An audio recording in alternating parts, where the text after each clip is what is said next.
ನಮಸ್ಕಾರಗಳು ಗೆಳೆಯರೇ, ನಮ್ಮ ಯೂಟ್ಯೂಬ್ ಚಾನಲ್ಗೆ ಸ್ವಾಗತ.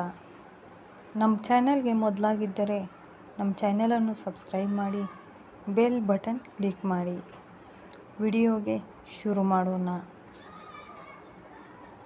ರಾಜ್ಯ ರಸ್ತೆ ಸಾರಿಗೆ ಸಂಸ್ಥೆಯ 4 ನಿಗಮಗಳ ಸಿಬ್ಬಂದಿಗೆ ವೇತನ ಹೆಚ್ಚಳ ಸೇರಿ ಇನ್ನಿತರ ಬೇಡಿಕೆಗಳ ಈಡೇರಿಕೆಗೆ ಕ್ರಮ ಕೈಗೊಳ್ಳಲಾಗುವುದು ಎಂದು ಭರವಸೆ ನೀಡಿದ್ದಾರೆ.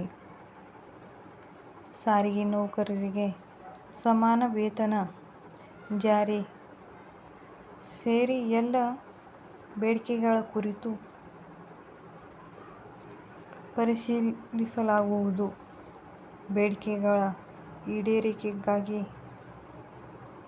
ಮತ್ತೊಮ್ಮೆ ಕಾರ್ಮಿಕ ಸಂಘಟನೆಗಳೊಂದಿಗೆ ಸಭೆ ನಡೆಸುತ್ತೇನೆ.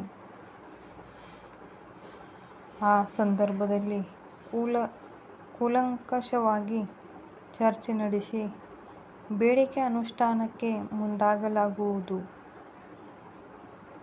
ಎಂದರು. ಸರ್ಕಾರದ ಇತಿಮಿತಿಯಲ್ಲಿ ಸಾರಿಗೆ ನೌಕರರ ಬೇಡಿಕೆ ಈಡೇರಿಸಲಾಗುವುದು. ಸಾರಿಗೆ ನೌಕರರಿಗೆ ಈಗಾಗಲೇ ನಗದು ರಹಿತ ಚಿಕಿತ್ಸಾ ಸೌಲಭ್ಯ ಒದಗಿಸಲಾಗಿದೆ.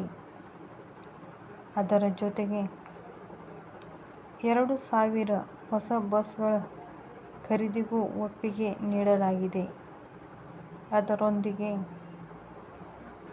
ನಿಗಮಗಳಲ್ಲಿ ಚಾಲಕ ಮತ್ತು ನಿರ್ವಾಹಕರ ನೇಮಕಾತಿ ಮಾದರಿಯಲ್ಲಿಯೇ ಮೆಕ್ಯಾನಿಕಲ್ ನೇಮಕಾತಿಗೂ ಅನುಮತಿಸಲಾಗುವುದು ಎಂದು ಭರವಸೆ ನೀಡಿದರು. ಇಂತಹ ಮಾಹಿತಿಗಾಗಿ ನಮ್ಮ ಚಾನಲನ್ನು ಸಬ್ಸ್ಕ್ರೈಬ್ ಮಾಡಿ, ಬೆಲ್ ಬಟನ್ ಕ್ಲಿಕ್ ಮಾಡಿ.